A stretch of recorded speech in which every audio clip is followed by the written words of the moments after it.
Newstation shoot. All right. Hey. Let's get it together. What? I'm just trying to be the director. Ay. Always out of your lane. Always. Hey, somebody's got to have fun around here. All right. Welcome to our monthly news station where we are bringing you a market update for Contra Costa County in the month of July.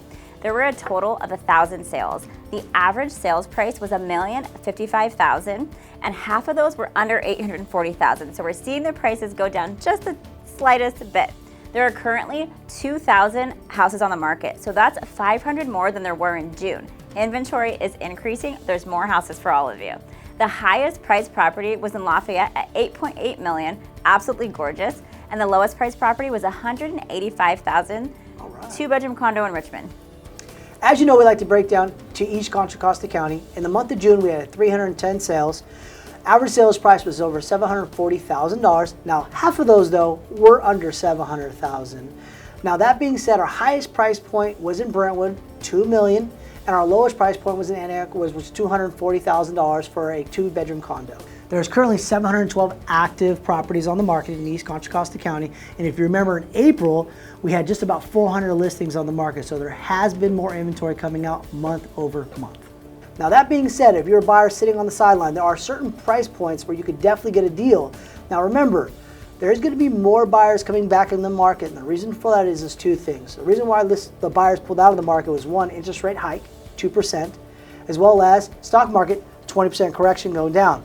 Right? Both of those are getting a lot better. So I expect at the beginning of this year, we're going to see a lot more buyers come back in the market. So if you're looking to get a deal, and by the way, you're buying real estate as a long-term investment, you will be making money over the next 10 years on this property. But if you're looking to get a deal, closing cost credits from the seller, buy down interest rates, or even fixing of a property, now's the time to get out there and shop for homes. Take it back to Mom. So all of our buyers out there, come on, let's go get a house before all these buyers come back next year. It is the sweet spot right now, like Chris said, to get your closing costs covered, to get a deal on that price. Let's beat the competition. Absolutely. Do not wait. There is no crash coming. We're going to pass it over to Michael so he can reassure you of that with his lending update.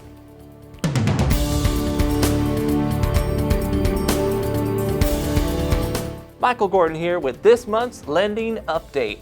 I want to share with you some news. Fannie Mae did their home purchase sentiment survey, and it was interesting because 17% of the people surveyed said it's a good time to buy a home, while 76% of the people surveyed think it's a bad time to buy a home.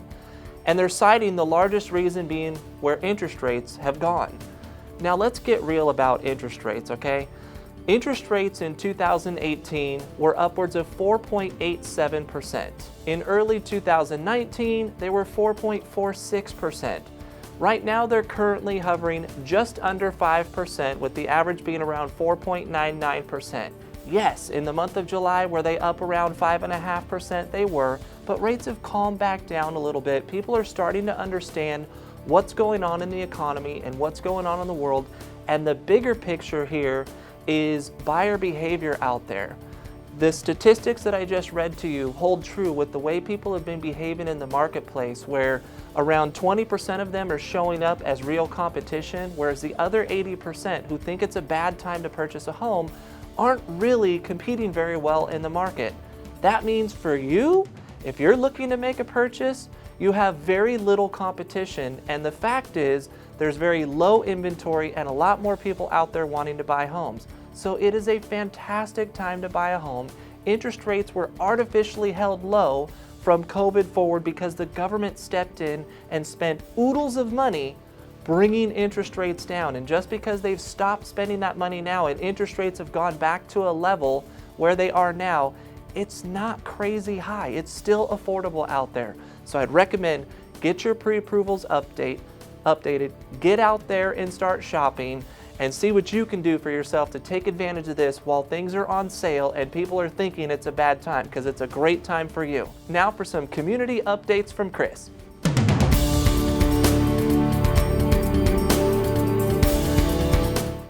Community update. We want to thank everybody who helped us with the Back to School Bash with Ticket to Dream. It was an amazing event. We helped over 150 kids get ready for school. You're talking shoes, backpacks, school supplies, you name it, as well as a lunch, it was such a fun event. Thank you so much for everybody who does that.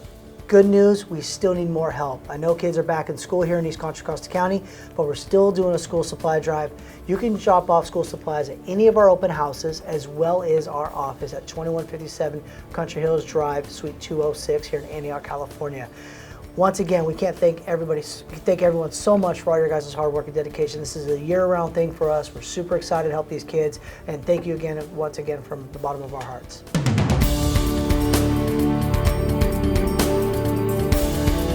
Has inflation peaked?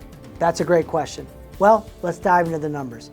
Last month CPI was 9.1% year over year, right? That was the highest it's been. Some amazing news. It dropped down to 8.5 today. That's awesome. And the reason for that is gas prices have dropped 7%, which is really, really good for us. It's one of the three major factors that we're seeing with inflation. As you remember from my last video, you have gas, food, and housing. Well, gas has done good. Let's talk about the other two. Housing and food has continued to climb. The reality of it is housing rents have gone up 6% year over year, which is the highest since the 1980s.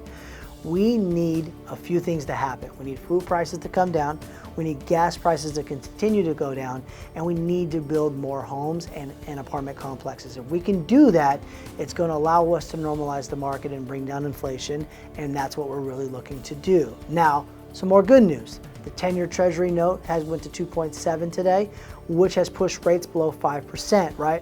Which is phenomenal. Now, if you remember from our last videos, a lot of the buyers got out of the market because of two major reasons. One, rates jumped up to close to 6%. And the second was, hey, we had a stock market correction, right? In the June, basically the stock market went down. We're in a kind of a bear rally right now. The stock market is starting to rally, which is really, really good. It did it today as well. And if that continues to happen and rates stay at 4, you're going to see a lot more buyers come back in the market. So the good news is with that happening and interest rates being below 4% or below 5%, excuse me, and getting into the 4%, it's really going to bring more buyers back out into the field. So if you're looking for an opportunity to get a deal on a property, now to the end of the year is going to be your best time frame to get credits from a seller, to get closing costs buy down of your interest rate, as well as to get any sort of repairs on the property you want. So if you're looking for credits, buy down of interest rate, and repairs on your property, the next 4 months is going to be a sweet spot for you. Thanks so much for tuning into our monthly news station. We promise to be back next month and keep you updated as this market shifts. Always. Thank you so much for tuning in. We appreciate it. Talk to you soon.